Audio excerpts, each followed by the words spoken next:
orang yang konsisten menunaikan sholat malam, maka dijamin oleh Allah Subhanahu wa Ta'ala akan dibimbing untuk mendapatkan karir terbaik dalam aktivitas kehidupannya. Terbaik di sini bukan sekedar mendapatkan harapan menempati posisi tertinggi, bukan. Tapi posisi yang terbaik untuk memberikan maslahat pada dunia dan akhirat Anda. Di dunianya hidup nyaman, tapi kenyamanan itu membantu Anda mendapatkan keraihan kebahagiaan akhirat. Anda hidupnya tenang, asetnya banyak, kekayaan melimpah, tapi dengan semua itu Anda tetap dekat dengan Allah Subhanahu wa Ta'ala. Silakan gali dari segi sejarah, sudah banyak contohnya. Uthman bin Affan radhiyallahu taala anhu, Abdurrahman bin Auf, Tamim ad-Dari radhiyallahu taala anhum jami'an. Silakan cek keterangan Imam An-Nawawi dalam kitabnya At-Tibyan. Sering saya ulang-ulang. Mereka itu orang kaya, pengusaha sukses, hidupnya nyaman, asetnya melampaui abad-abad kemudian. Sampai sekarang masih ada. Tapi yang paling menarik adalah terekam dalam amal ibadah mereka, termasuk sahabat yang tidak pernah meninggalkan tahajud. Bahkan sangat istimewa. Mereka menunggu sholat malam sampai menunaikan sholat malam sampai selesai menghatamkan Qurannya. Itu luar biasa. Kenapa bangun malam? Karena ada motivasi. Apa motivasinya? Kebahagiaan yang dititipkan oleh Allah kepada mereka dalam kehidupan dunia dan akhiratnya. Di dunianya sukses, akhiratnya pun tidak ditinggalkan. Baik, 2. Wa qur rabbi adkhilni mudkhalas sidq. Dan katakan Muhammad sallallahu alaihi wasallam, Rabbi adkhilni mudkhalas sidq. Ya Allah, bimbing hamba untuk mengawali aktivitas hamba. Di kemuliaan, keutamaan salat malam ini terkait dengan urusan dunia, selain akan mengangkat kita di tempat yang terbaik, juga yang kedua, menghadirkan bimbingan Allah dalam menjalani aktivitas harian kita. Dibimbing Allah. Masya Allah. Tidak ada yang paling membahagiakan, menyenangkan, mendamaikan, kecuali seorang hamba yang setiap aktivitasnya dibimbing oleh Allah Subhanahu wa Ta'ala. Misal, maaf, saya lukiskan begini. Anda kalau bekerja dibimbing direktur, nyaman tidak? Nyaman. Di jalan dibimbing, dijaga, bahkan dituntun Pak Polisi, lancar tidak jalannya? Lancar. Sekarang Anda dibimbing oleh yang menciptakan direktur Anda, yang menciptakan polisi, yang menciptakan segala makhluk. Maka tidak ada yang susah bagi segalanya. Kembali pada Allah Subhanahu wa Ta'ala. Karena itu setiap orang yang mendapatkan bimbingan Allah, maka pasti dalam hidupnya mendapatkan kebahagiaan dan kesuksesan. Nah, jika Anda ingin dibimbing oleh Allah Subhanahu wa Ta'ala, maka di antara amalan spesifiknya ada amalan-amalan dasar standar seperti salat, infak, baca Quran, Al-Baqarah ayat 3 sampai dengan ayat 4-nya. Tapi ada yang paling istimewa, yang kalau Anda kerjakan ini dari ujung kepala sampai ujung kaki Anda mendapat bimbingan Allah Subhanahu wa Ta'ala. Begitu mau jalan, langkah Anda dibimbing Allah. Anda tidak akan melangkah pada yang tidak disukai oleh Allah Subhanahu wa Ta'ala. Jangankan yang maksiat, yang membuat Anda sulit pun Anda akan dipalingkan. Misal, Anda mau jalan nih, di jalan ada kemacetan yang menimpa musibah secara umum. Orang terjebak macet, tiba-tiba baru Anda keluar, ada yang tiba-tiba datang kepada Anda. Pak, jangan lewat situ, macet. Ah, masa sih? Tadi saya melihat tidak macet, itu tadi Pak, sekarang macet. Belok. Allahu Akbar. Begitu Anda kunjungi tempat, Pak, jangan yang itu Pak, yang lain saja. Kenapa? Di situ tidak cocok buat Bapak. Ada seorang masuk ke sebuah toko, dia terbiasa rajin menunaikan malam ini, ibadah ini. Allahu Akbar. Begitu mau masuk dan masuk ke rumah makan, tiba-tiba dengan sopan penjaga yang mengatakan, maaf Pak, di tempat ini nampaknya agak kurang cocok dengan Bapak. Kenapa memang? Akan lebih baik di tempat yang lain saja Pak.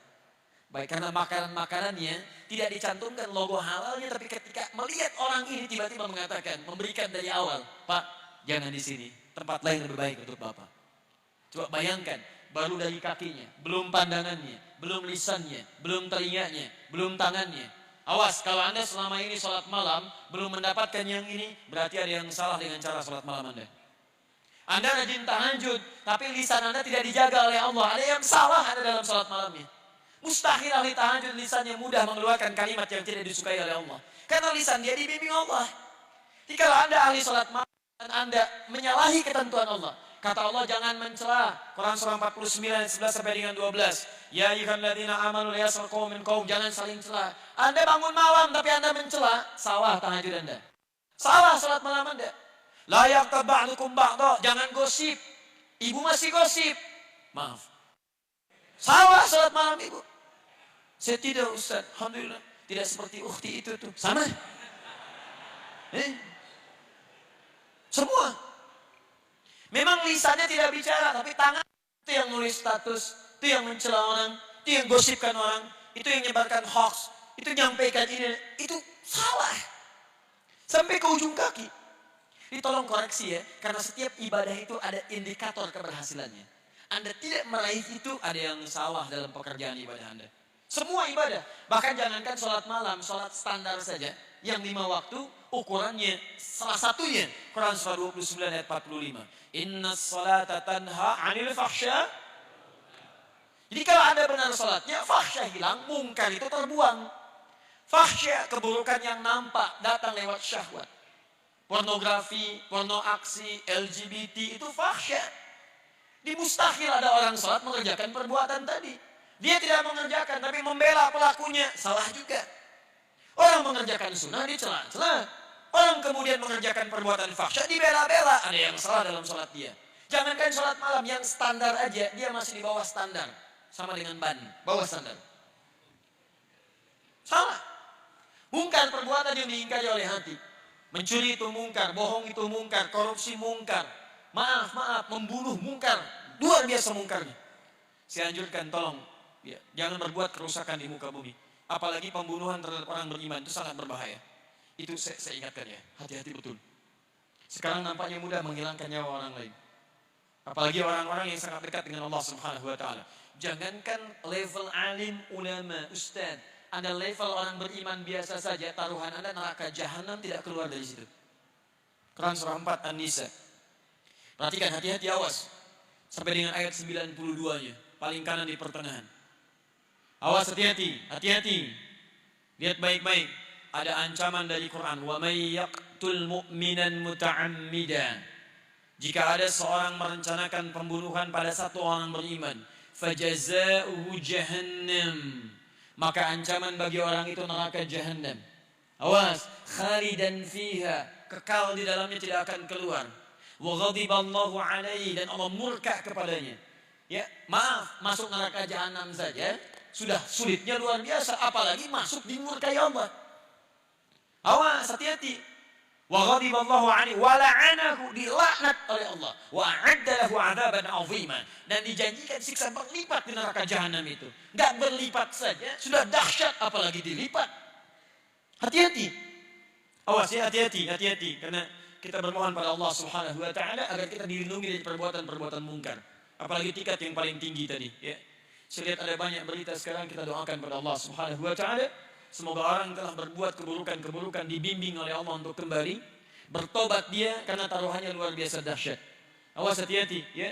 Kalau memang ada orang yang kurang dari jiwanya, terganggu jiwanya, bahkan disebut kemudian dengan gila dan kalimat-kalimat semacamnya, maka dijaga, diarahkan, dibimbing, disembuhkan supaya kembali. Ya, tapi hati-hati. Resiko terbesar untuk menyakiti orang lain sampai kehilangan nyawa adalah sesuatu yang sangat dahsyat.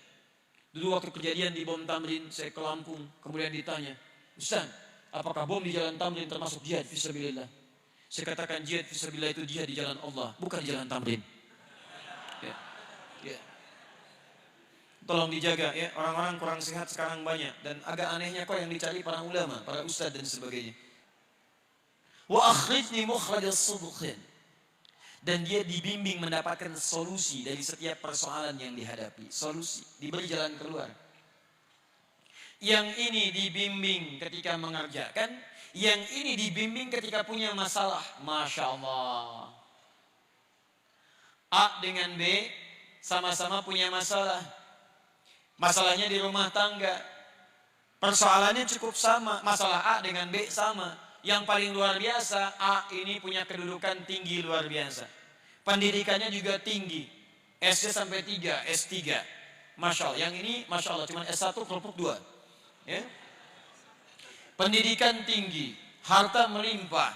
Masalah sama dengan keluarga. Cuman karena persoalan perilaku dan sebagainya. Beda pendapat sampai rame.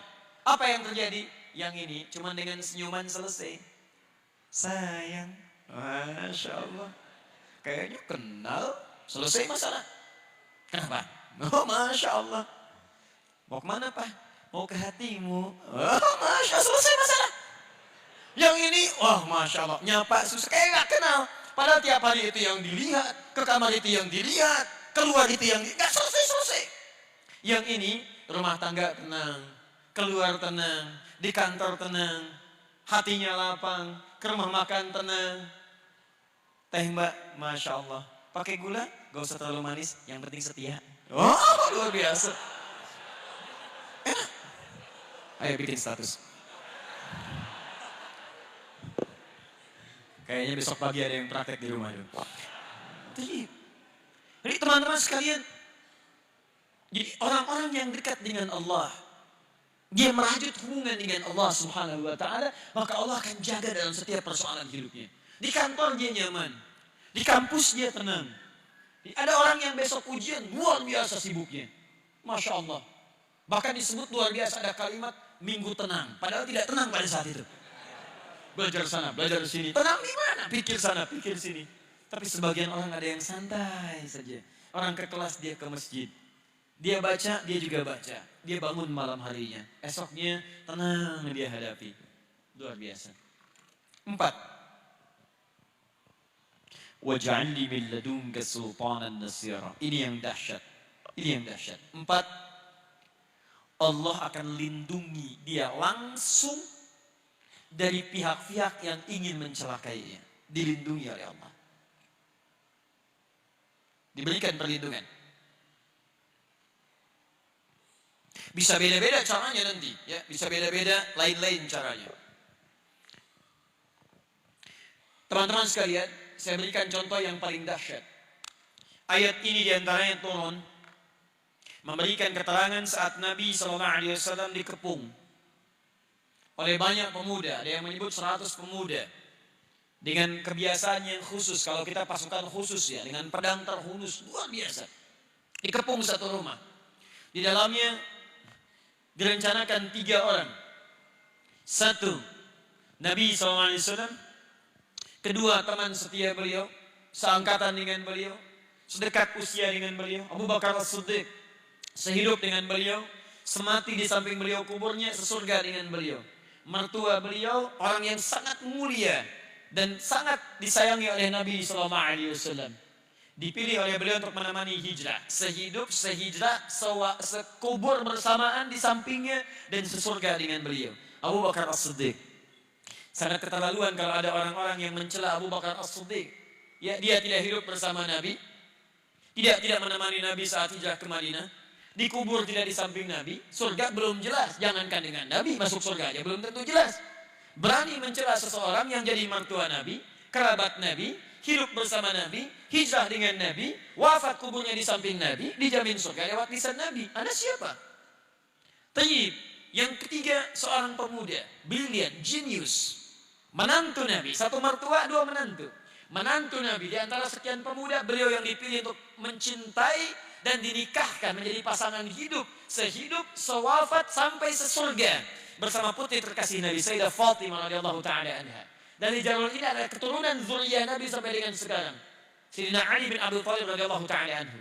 Pemuda yang jenius, luar biasa, bakatnya luar biasa, dan nyalinya sungguh tangguh. Kata Nabi, ya Ali, saya dengan Abu Bakar akan hijrah. Kamu tunggu di sini, gantikan saya di tempat tidur saya. Tempat tidur itu yang diincar oleh para pemuda tadi untuk siap menguruskan pedangnya, hidup atau mati. Di pilihannya Ali sadar saat itu akan meninggal, tapi tidak ada kalimat-kalimat bantahan. Siap ya Rasulullah, bala. Gak pernah disebut dalam sejarah Ali mengelak. Jangan saya Nabi, Abu Bakar aja yang tuaan dikit. Bisa tidak ada.